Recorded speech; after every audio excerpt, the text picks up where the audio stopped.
ಕನ್ನಡದ ನಂಬರ್ 1 ದಿನಪತ್ರಿಕೆ ವಿಜಯವಾಣಿಯಲ್ಲಿ ಪ್ರಕಟವಾಗಿರುವ ಈ ದಿನದ ಮಹತ್ವದ ಸುದ್ದಿಗಳನ್ನು ನೋಡೋಣ. ರಾಜ್ಯದಲ್ಲಿ ದಿನೇ ದಿನೇ ಕೋವಿಡ್ ಸೋಂಕು ಉಲ್ಬಣಿಸುತ್ತಿರುವ ಹಿನ್ನೆಲೆಯಲ್ಲಿ ಸೋಮವಾರ ಮಹತ್ವದ ಸಭೆ ನಡೆಸಿದ ಮುಖ್ಯಮಂತ್ರಿ ಸಿದ್ದರಾಮಯ್ಯ ಯಾವುದೇ ಪರಿಸ್ಥಿತಿ ಎದುರಿಸಲು ಸನ್ನದ್ಧರಾಗುವಂತೆ ಸಚಿವರು ಮತ್ತು ಅಧಿಕಾರಿಗಳಿಗೆ ಕಟಾಜ್ಞೆ ವಿಧಿಸಿದ್ದಾರೆ. ಮತ್ತೊಂದೆಡೆ ರಾಜ್ಯದಲ್ಲಿ ಸಕ್ರಿಯ ಪ್ರಕರಣಗಳ ಸಂಖ್ಯೆ 80ಕ್ಕೆ ಏರಿಕೆಯಾಗಿದೆ. ಈ ಕುರಿತ ಸಮಗ್ರ ಸುದ್ದಿಗೆ ಇಂದಿನ ಸಂಚಿಕೆ ಓದಿ. ರಾಜ್ಯದಲ್ಲಿ ಮುಂಗಾರು ಆರ್ಭಟ ಮುಂದುವರೆದಿದೆ. ಪ್ರತ್ಯೇಕ ಮಳೆ ಸಂಬಂಧಿ ಅವಘಡಗಳಿಗೆ ರಾಜ್ಯದಲ್ಲಿ 3 ಬಲಿಯಾಗಿದ್ದಾರೆ. ಕೊಡಗು, ದಕ್ಷಿಣ ಕನ್ನಡ, ಉಡುಪಿ, ಚಾಮರಾಜನಗರ, ಹಾಸನ, ಮೈಸೂರಿನಲ್ಲಿ ಭಾರೀ ಮಳೆಯಾಗುತ್ತಿದೆ. ಈ ಸುದ್ದಿಗೆ ಮುಖಪುಟ ನೋಡಿ.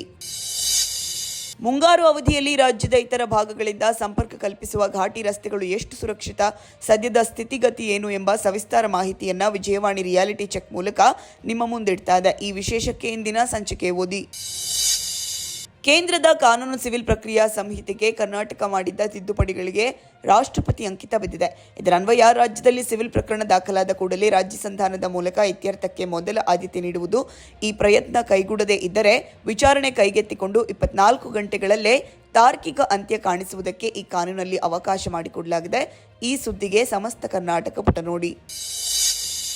ನಾಯಿ ಕಚ್ಚಿದ 3 ವರ್ಷದ ಮಗುವನ್ನು ಆಸ್ಪತ್ರೆಗೆ ಕರೆದೊಯ್ಯುವ ವೇಳೆ ನಡೆದ ಅಪಘಾತದಲ್ಲಿ ಮೃತಪಟ್ಟಿರುವ ದಾರುಣ ಘಟನೆ ಮಂಡ್ಯದಲ್ಲಿ ನಡೆದಿದೆ.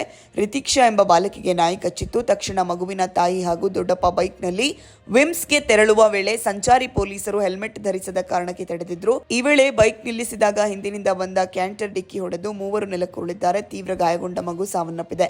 ಈ ಪ್ರಕರಣ ಸಂಬಂಧ 3 ಎಎಸ್ಐಗಳನ್ನು ಅಮಾನತು ಮಾಡಲಾಗಿದೆ. ಈ ಸುದ್ದಿಗೆ ಸಮಸ್ತ ಕರ್ನಾಟಕ ಪುಟ ನೋಡಿ. ಭಾರತವನ್ನ ದ್ವೇಷಿಸುವುದೊಂದೇ ಪಾಕಿಸ್ತಾನದ ಗುರಿ, ಆದರೆ ಬಡತನ ನಿರ್ಮೂಲನೆ ಮತ್ತು ಅಭಿವೃದ್ಧಿ ಹೊಂದಿದ ರಾಷ್ಟ್ರವನ್ನ ನಿರ್ಮಿಸುವುದು ಭಾರತದ ಉದ್ದೇಶ ಎಂದು ಪ್ರಧಾನಿ ನರೇಂದ್ರ ಮೋದಿ ಪಾಕ್ ವಿರುದ್ಧ ಮತ್ತೊಮ್ಮೆ ಪ್ರಹಾರ ನಡೆಸಿದ್ದಾರೆ. ಈ ಸುದ್ದಿಗೆ ದೇಶ ವಿದೇಶ ಪುಟ ನೋಡಿ. ಭಾರತೀಯ ಸೇನಾಪಡೆಗಳು ಪಾಕಿಸ್ತಾನದ ವಾಯುನೆಲೆ ಸೇನಾ ನೆಲೆಗಳ ಮೇಲೆ ದಾಳಿ ನಡೆಸಿದ ಬಳಿಕ ಪಾಕಿಸ್ತಾನ ಡಿಜಿಎಂಒ ಕದನ ವಿರಾಮಕ್ಕೆ ಮನವಿ ಮಾಡಿದ್ರು.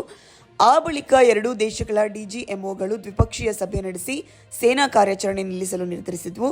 ಈ ಸುದ್ದಿಗೆ ದೇಶ ವಿದೇಶ ಪುಟ ನೋಡಿ.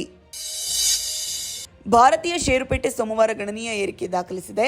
ವಾಹನ ಕಂಪನಿಗಳು ಮತ್ತು ಮಾಹಿತಿ ತಂತ್ರಜ್ಞಾನ ಕಂಪನಿಗಳ ಷೇರುಗಳಿಗೆ ಕುದುರಿದ ಬೇಡಿಕೆ ಯುರೋಪಿಯನ್ ರಾಷ್ಟ್ರಗಳ ಮೇಲೆ ಹಾಕಿದ್ದ 50% ಸುಂಕದ ಜಾರಿಯನ್ನು ಅಮೆರಿಕದ ಅಧ್ಯಕ್ಷ ಡೊನಾಲ್ಡ್ ಟ್ರಂಪ್ ಜುಲೈ 9ರವರೆಗೆ ಮುಂದೂಡಿದ್ದು, ಅದರ ಪರಿಣಾಮವಾಗಿ ವ್ಯಾಪಾರ ವಲಯದಲ್ಲಿ ಮಾಡಿದ ನಿರಾಳತೆ ಮುಂತಾದವು ಈ ಏರಿಕೆಗೆ ಕಾರಣ ಎನ್ನಲಾಗಿದೆ. ಈ ಸುದ್ದಿಗೆ ಮನಿ ಮಾತು ನೋಡಿ. ಶನಿ ಲೋಕವನ್ನು ಬೆಳಗಿಸುವ ಭಗವಾನ್ ಸೂರ್ಯದೇವನ ಮಗ ತಾಯಿ ಛಾಯಾದೇವಿ. ಶನಿ ಎಂದರೆ ಕರ್ಮಫಲದಾತ, ಯಮನ ಹಿರಿಯ ಸಹೋದರ ಈತ. ಶನೈಶ್ಚರ ಜಯಂತಿ ಪ್ರಯುಕ್ತ ವಿಶೇಷ ಲೇಖನಕ್ಕೆ ಸುದ್ದಿನ ಪುಟ ನೋಡಿ. ಐಪಿಎಲ್ 18ನೇ ಆವೃತ್ತಿಯಲ್ಲಿ ಪ್ಲೇ ಆಫ್ಗಿರುವ ತಂಡಗಳು 7 ಲೀಗ್ ಪಂದ್ಯಗಳು ಬಾಕಿ ಇರುವ ಮುನ್ನವೇ ಖಾತ್ರಿಗೊಂಡಿದ್ರು. ಅಂಕಪಟ್ಟಿಯ ಅಗ್ರ 2ರ ಸ್ಥಾನದಲ್ಲಿ ಪಡೆಯುವ ತಂಡಗಳ ಕುತೂಹಲ ಅಂತಿಮ ಲೀಗ್ ಪಂದ್ಯದವರೆಗೂ ಉಳಿದಿದೆ. ಏಕನಾ ಕ್ರೀಡಾಂಗಣದಲ್ಲಿ ರಾಯಲ್ ಚಾಲೆಂಜರ್ಸ್ ಬೆಂಗಳೂರು ಹಾಗೂ ಆತಿಥೇಯ ಲಕ್ನೋ ಸೂಪರ್ ಜೈಂಟ್ಸ್ ತಂಡಗಳು ಮಂಗಳವಾರ ಮುಖಾಮುಖಿಯಾಗಲಿವೆ. ಈ ಸುದ್ದಿಗೆ ಕ್ರೀಡಾಪುಟ ನೋಡಿ. ಸಿನಿಮಾಗಳ ಜೊತೆಗೆ OTT ಸರಣಿಗಳಲ್ಲೂ ತಾರೆಯರು ಕಾಣಿಸಿಕೊಳ್ಳುತ್ತಿರುವುದು ಇತ್ತೀಚಿನ ಬೆಳವಣಿಗೆ. ಈಗಾಗಲೇ ಕಾಜೋಲ್, ಪರಿಣಿತಿ ಚೋಪ್ರಾ, ವಿದ್ಯಾ ಬಾಲನ್, ಕೃತಿ ಸನನ್ ಹೀಗೆ ಪಟ್ಟಿ ಸಾಗುತ್ತಿದೆ. ಇದೀಗ ಈ ಸಾಲಿಗೆ ಬಾಲಿವುಡ್ ನಟಿ ನೇಹಾ ಧೂಪಿಯಾ ಸೇರ್ಪಡೆಯಾಗಿದ್ದಾರೆ. ಈ ಸುದ್ದಿಗೆ ಉಲ್ಲಾಸ ನಮಸ್ತೆ ಬೆಂಗಳೂರು ನೋಡಿ. ಇವಿಷ್ಟೇ ಅಲ್ಲ, ಮುಂಜಾನೆ ಮಾತು, ಅಂತರಂಗ, ಭವಿಷ್ಯ, ಮನೋವಿಕಾಸದ ಕಾಲಂಗಳು, ಕ್ರೀಡೆ, ಸಿನಿಮಾ, ದೇಶ ವಿದೇಶಗಳ ಭರಪೂರ ಸುದ್ದಿಗಳ ವಿಶೇಷಗಳಿಗಾಗಿ ವಿಜಯವಾಣಿ ಓದಿ.